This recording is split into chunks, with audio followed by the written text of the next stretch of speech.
Jess Phillips is back in the news. I wonder what this strong, independent, feminist MP has done now. Oh, of course, she's being victimized by words on the internet again. So what exactly has upset her this time? Did someone threaten to stab her in the front? Oh, wait. No, Jess is a victim of something far, far more serious than that. She's been mocked on Twitter.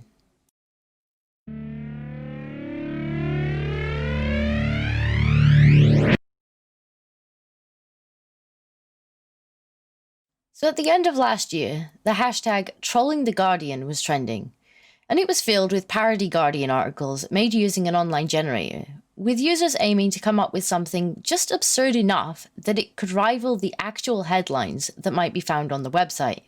And for anyone who has joined us for laughing at the Guardian, you'll already know thinking of something that absurd is no easy task.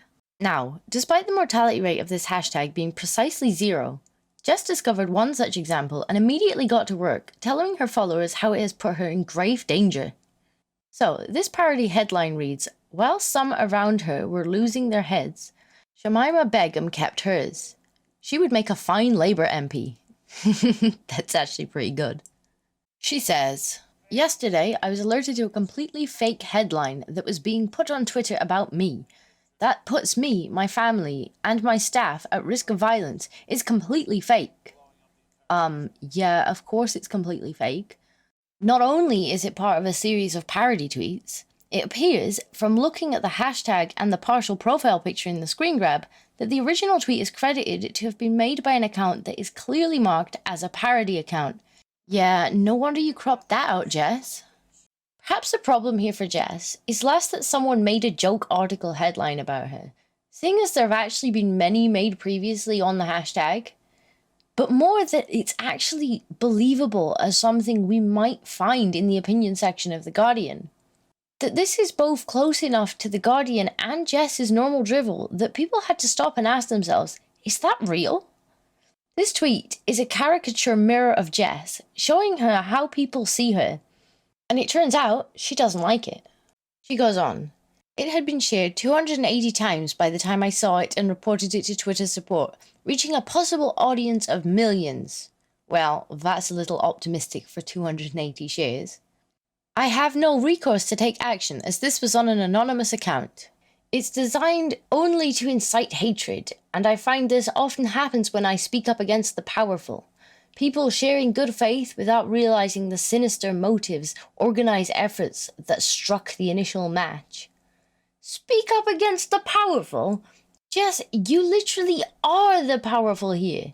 You are an MP with 400,000 followers and a voice in Parliament, screeching about someone who's making fun of you. And within hours of that screeching, the story was covered by the mainstream media. Do you know what happens when someone mocks me on Twitter, Jess? Do ya? Literally fuck all. As it should be. She finishes with, "Had it been in any publication, I could act. But as it is, I am left to deal with the fallout and aggression. This has got to change." And here we come to Jess's main point, her reason for bringing it up. "I'm a victim. Please give me more control on the internet." It has been no secret that for some time, Jess has wanted to remove anonymity from the internet. First, we had the Reclaim the Internet campaign, where she specifically said that spunky names and faceless avatars were the problem. Hey now, I feel personally attacked by that. Then we had the weaponizing of the infamous rape tweets, where she apparently had 600 not-so-threatening threats about not wanting to rape her, something which she told the media that she simply didn't care about, until it became politically advantageous to care 3 years later, of course. Yet still used it to bolster her campaign to, you guessed it, remove anonymity from people online.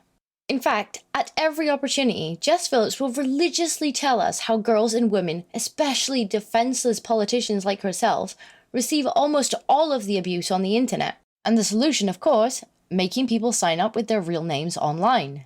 This, of course, is not actually true, and the Glass Blind Spot did a fantastic video debunking it with their own data, which I'll link in the description below for anyone interested.